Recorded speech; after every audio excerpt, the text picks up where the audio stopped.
Good morning, everyone. Hi, I'm Cheryl Cart, your work doctor, and welcome to the somewhat late Dr. C Achieve with Dr. C broadcast. I am so happy to be with you this Monday morning. We're having storms. Look, it's raining again in Dallas. Woohoo! We can't seem to shake this rain.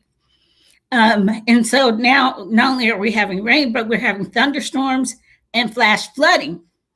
So I had just a little bit of difficulty getting on this morning, but we're live now.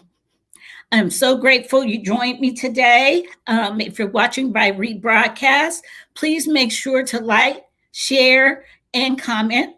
And if you're watching me live, which I think sometimes when I log on late, people assume there isn't a broadcast, but you can also click like, share, and subscribe to my YouTube channel. And also you can comment and I can discuss things with you live during the broadcast if you want to comment on the subject we're talking about today, which I'm very excited about this subject. It's part of my pandemic recovery series, which is what I've been here, is helping us get back to balance. And balance is cyclical. It's not a constant state. Don't try to stay balanced your whole life. It's impossible. It's not the human state. It's not the brain state. We're always changing. We're always progressing. Things are always moving. So balance is something you seek, but rarely can you obtain perfect balance. I mean, think about it. How few things go well or go exactly according to plan in your life? Hardly anything. So, with that said, I do want to talk to you about the principle of slow living. That's our focus for this month. We're going to be talking about slow living because it is the method of life I live by. And I want to give you a definition of slow living so that you can compare it to what you think about slow living. And then we're going to talk about the first two principles that I think you will enjoy. And also you can find ways to comment and commit to incorporating into your own life. And slow living is a life philosophy. It's a state of mind and a being. It's not trying, it's being. God never tells us to try anything. He always tells us to be courageous, be brave, be strong. He never tells us to try anything. So slow living is it's a state of mind and it's a way of being. It's a reflective approach to life and a methodical process of daily living. That's what slow living is. That's why I live it. I've always been someone who does not rush well. And early on in my adulthood, when I tried to be flighty and rush, I never really accomplished much in my life. I was all over the place. And I had to learn that's not my natural state. My natural state is slow and methodical. And for those of you who still believe you hypertask or multitask or any of those things, I want to reassure you that is not how your brain functions. And when you live a chaotic, stressful, always behind, running to and fro lifestyle, that is it's life limiting. It's a stressor on the body constantly. It's like being in your car and keeping your foot on the gas all day, every day.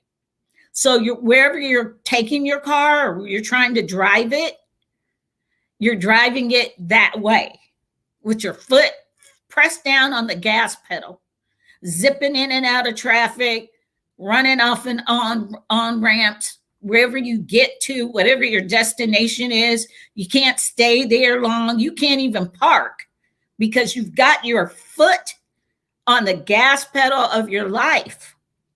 And it's just not a healthy state of being. Now, there are some people who believe I work best in chaos. And I'll tell you why. The brain is a single processor.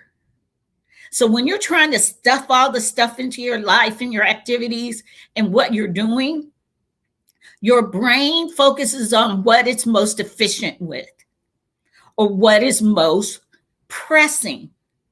Because when you're doing something, the brain, about 90% of what you do every day is automated. And I'll tell you another reason why. Because the brain likes efficiency, and the brain likes to learn something and then file it away into the subconscious so that when you go to that activity or that behavior or that habit, the brain just switches on a switch, off you go. Because it wants to conserve all of its energy, signals to the brain, signals to the body, nerves, your hormones, all that stuff that you're breathing, everything your body has to do a new activity. The brain likes to conserve itself for those moments.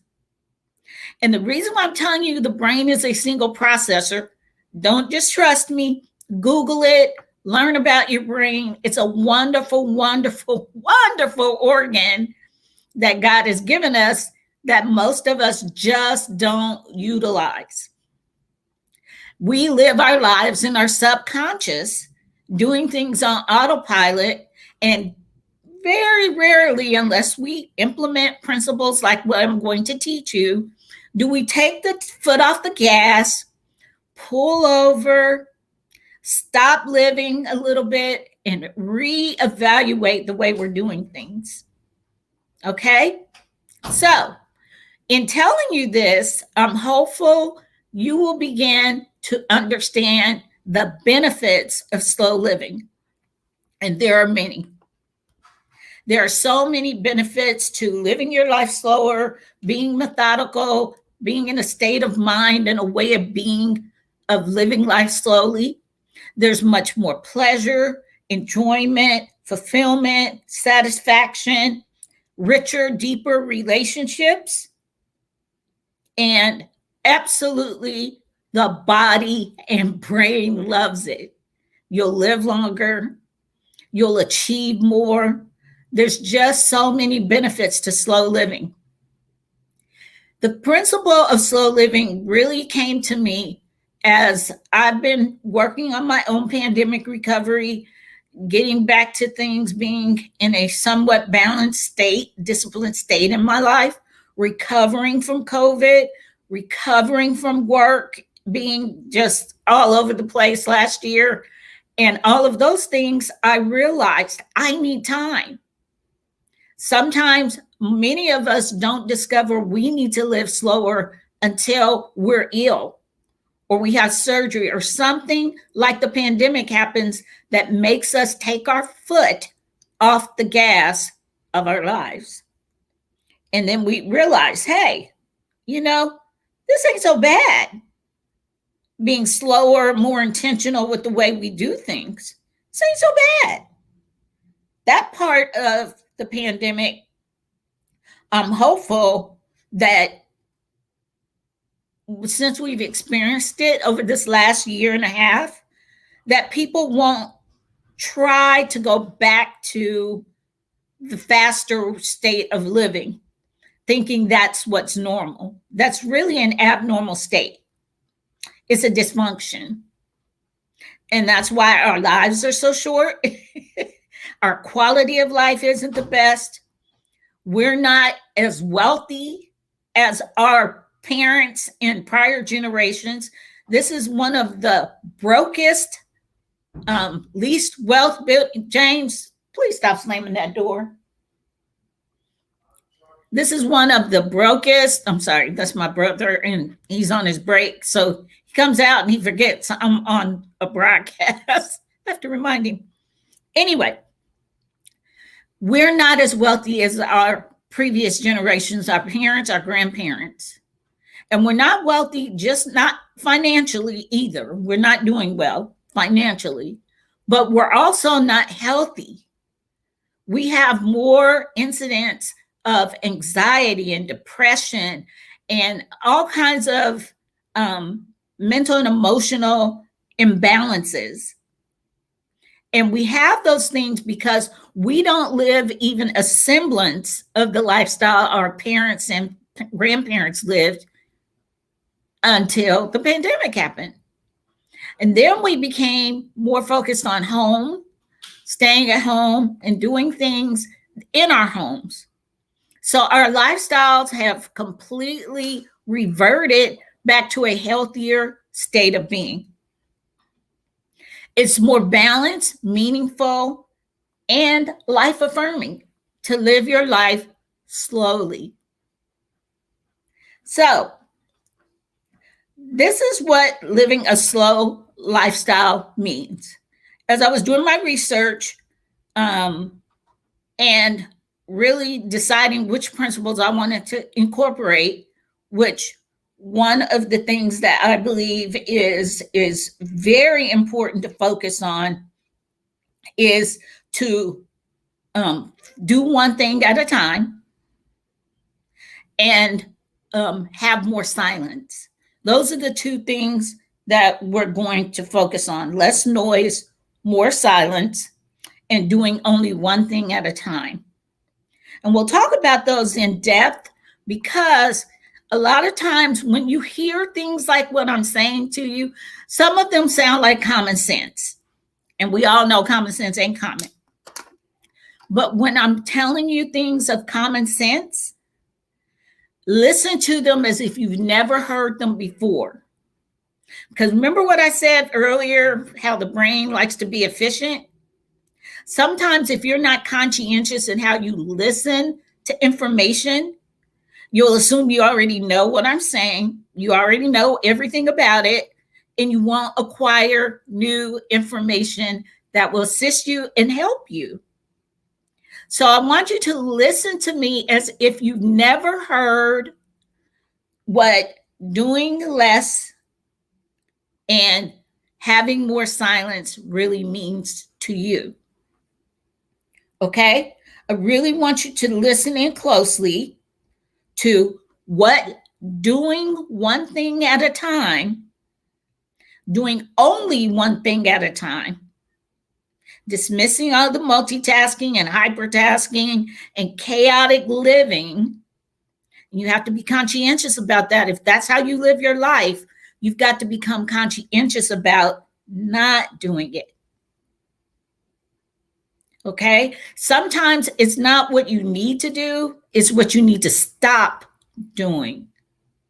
And we like to talk about boundaries and saying no and all of that stuff. Sometimes we can't begin to tell other people no, and we can't set boundaries for other people until we do them for ourselves. So let's talk about what doing only one thing at a time means. I've already discussed hypertasking and multitasking. I've already discussed the fact that the brain is a single processor, and that when you think you're doing multiple things well, you're really not. You've got your brain in a chaotic state, and it's shifting back and forth between automated and autopilot responses, behaviors, and habits, and any new information. It's driving up your hormones, increasing your heart rate, causing shallow breathing, and all those stressors on the body that shouldn't be. So, what does doing one thing at a time really mean for you, especially in light of all that information?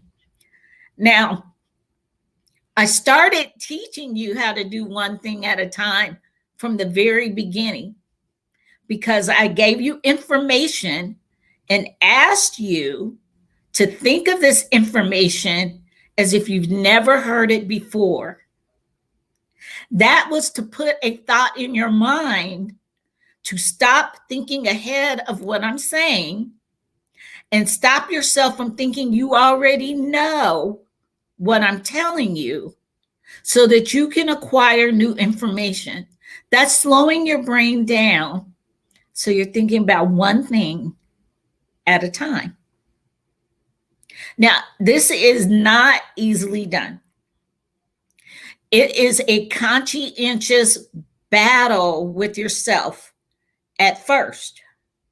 But once you become more aware of the fact that you're always unfocused, running to and fro, doing all these things, chaotic, focused on the kids, focused on food, focused on this, focused on that, and you're all over the place. You don't have your quiet time. You don't have your focus time. You don't have prayer. You don't study the word. You don't exercise your spiritual disciplines that you say are so important to your core values. But because you have not disciplined yourself to do only one thing at a time, which is how your brain works. The other thing about doing only one thing at a time that I think is very important to introduce the fact that most of us are sleep deprived.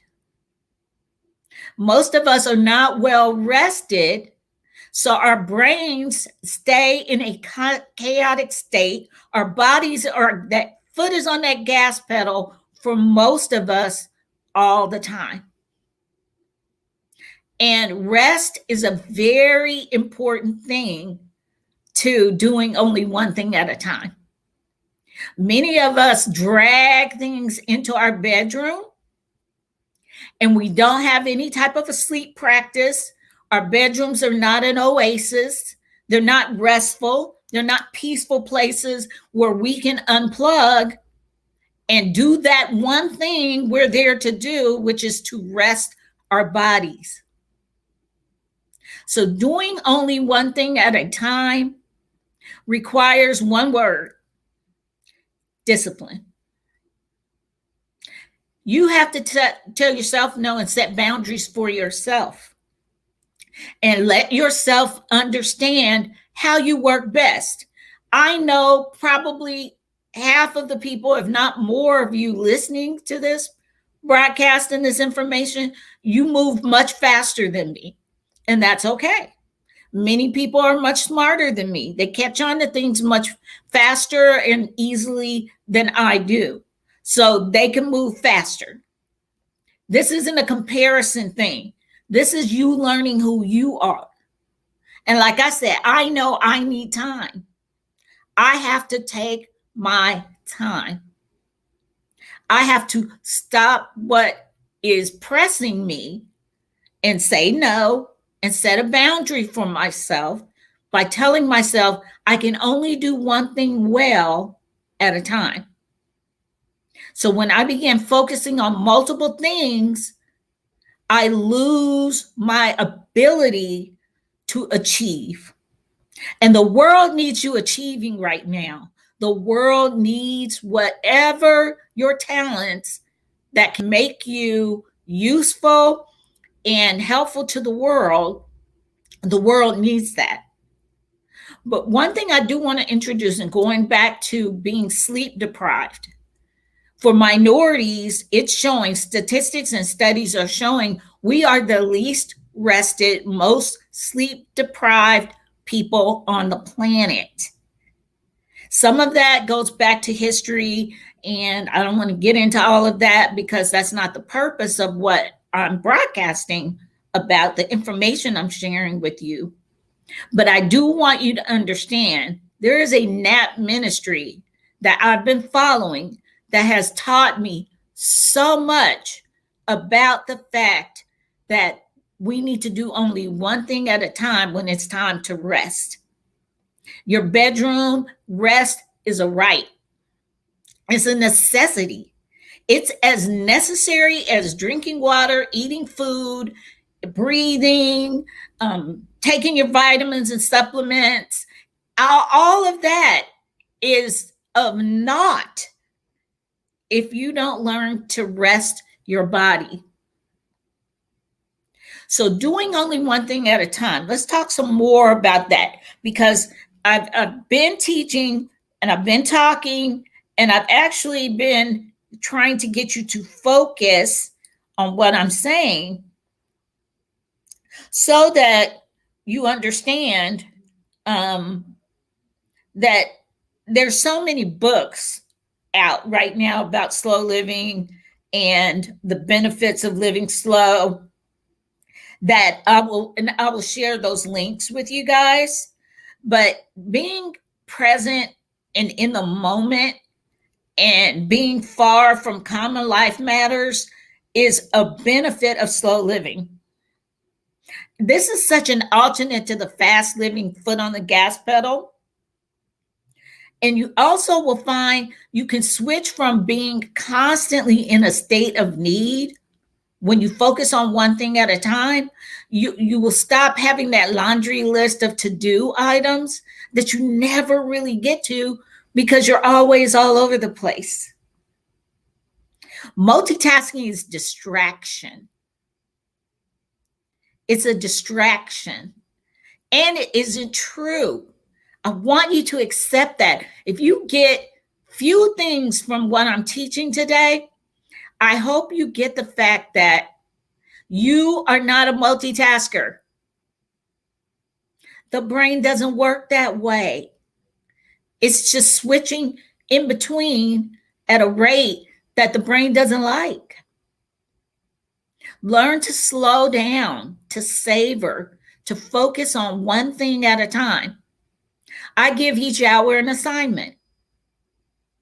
Each hour of my day has an assignment, and I keep it kind of open. I've learned again that I need focus time. I need time to do things slower than most.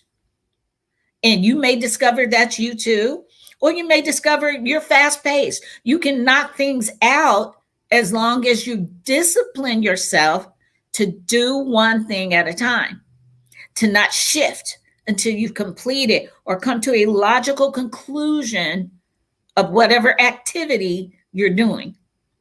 And if you have to wrap it up pretty fast and tell yourself, okay, I've got to leave this task because I've got to focus on this. That's something you have to start telling your brain so that you remember to come back to what you left unfinished. And that is so important too. Follow up, follow through are important things to only doing one thing at a time. Because the more loose-ended objects you have and things and tasks that you have out there, the more unfocused and undisciplined and distracted you will be. Okay? Here's a sentence I want you to practice. You know, we started, I think people were really into no and telling people no, saying no is a complete sentence. One thing I want you to incorporate, it's a sentence, it's a mantra, it's something for me that I find helpful, that you may find helpful. And that is, the world can wait. That's not an arrogance. That's not pride. That's being wise about who I am and how I want to show up in the world. And the fact that the world will keep moving. If you were to pass away today, I guarantee you tomorrow, unless God says no, that sun's going to rise, the moon's going to come up, Earth's going to keep circling, things are going to keep going on. So why kill yourself as if the world can't wait? If it's a matter of life and death, that's not what we're talking about. But most of us live our lives as if what we're doing every day is a life and death situation. Now, unless you're a doctor, brain surgeon, astrophysicist, somebody that has to keep things moving, this doesn't apply to you. But there are times I venture to say even the best astrophysicist, the best surgeon will tell the world to wait so they can focus on what they need to do. And you need to have that same discipline. so that you can only do one thing at a time. Okay? So, another discipline besides rest to doing one thing at a time is turn those dang phones off. They have a D&D feature. Did you know that? A do not disturb feature. Your emails have a vacation feature where you can shove them into a box so that you don't focus on them. These are all things I had to start doing when my business coach made me realize I had not taken a full day off, even when I had COVID, in almost a year and a half. She was like, when's the last time you had a complete day, unplugged, off the radar, nothing and no one, when you weren't unconscious or sick, that you chose this? And I realized I hadn't done these things that I know. So I'm telling you, those dang phones are a big, huge distracted. And distracted living comes from these devices. We're tethered to the world now. And we think people who don't answer their phone and don't text back immediately, we think something's wrong with that. Well, no, it really isn't.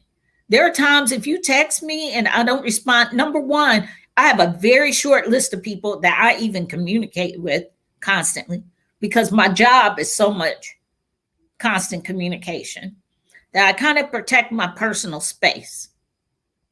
So if I'm texting you and responding and calling and talking to you, you're somebody high on that short list. And I suggest that for a lot of people, they think they have to respond to every single message, every DM. The world can wait.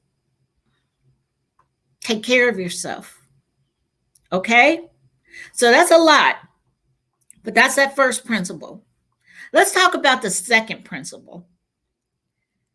Less noise, more silence. Now, I want you to think for a moment. I know it may be hard to get silence when you live with other people, as I just had to tell my brother about slamming doors while I'm on my broadcast.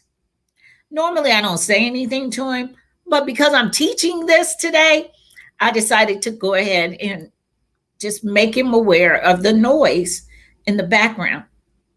So sometimes what I'm saying to you, less noise, more silence, is going to require something very difficult of you. It could be get up earlier or go to sleep later once everybody's in bed. But you need times of silence and solitude. When's the last time you were completely silenced? No phone, no games, no TV, no music in the background.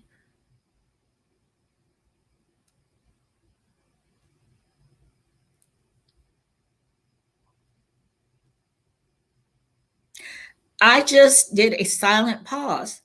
This is a discipline that I incorporated in my life years ago when I was in my thick of my studies in grad school, because I had to get quiet to learn, to contribute to human knowledge and have original thought.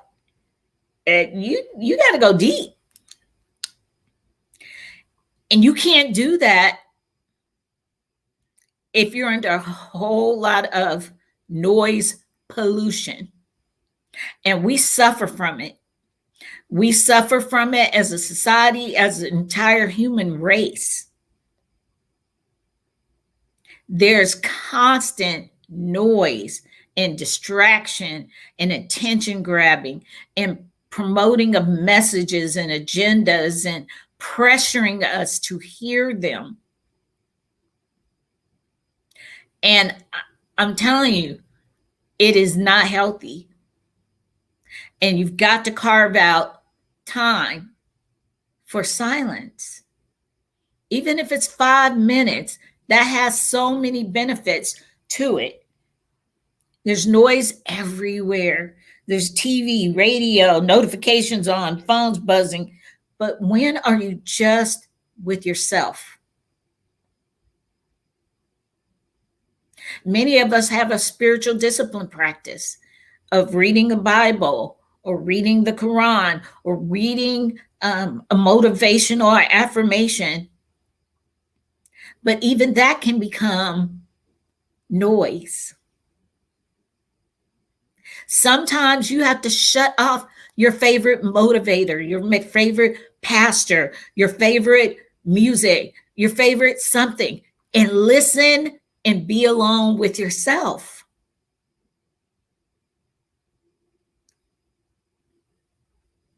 The reason why you need to do that is because you will find you're incapable of thinking your own thoughts, making your own decisions. You're constantly prodded and pushed by something, talking at you, constantly trying to tell you what they think you should do. Even listening to me, I try to share from a perspective of this is what works for me. This is information I'm sharing for you to consider for yourself. Less noise, more silence. When was the last time you were by yourself, listening to yourself? That's an important state for the brain. At least 15 minutes a day, statistics are showing us that not only can the earth and the world wait, but when we practice at least 15 minutes of silence, no noise, nothing, we become much more self aware, in tune with what's really going on with our bodies, our minds, our families, our spirit. So much more in tune with the world and life that it's crucial. So I now have a practice of shutting off devices. They go to do not disturb. There's just times you can't reach me. I also get away. I have that privilege, but I like to practice silence then. Something that is very important, as I mentioned earlier, with doing just one thing at a time and being sleep deprived and not resting well, many of us have TVs and our devices in our bedroom. So do our children. Oh my goodness, stop it. Turn that TV off. It is a horrible thing to have playing while your body is trying to rest, because even though you have your body laid out, your brain is still awake. Your ears are still listening. Having a TV on in the bedroom or radio or podcast or earphones on, listening to music all night long, you're programming your brain. It is unhealthy. You need silence. Your body needs silence. You need to be just with yourself. Helpful to slow living. So, all that said, all these principles, pandemic recovery, slow living, I gave you the first two principles. We'll talk about more later, but please try these things. Try to focus on one thing at a time.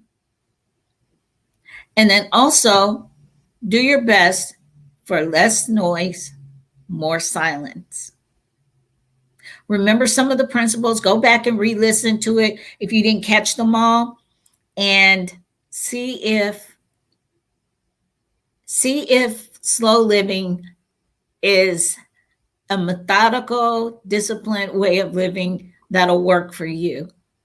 I think it will. I know how it works for me. I'm much healthier, much happier, more fulfilled.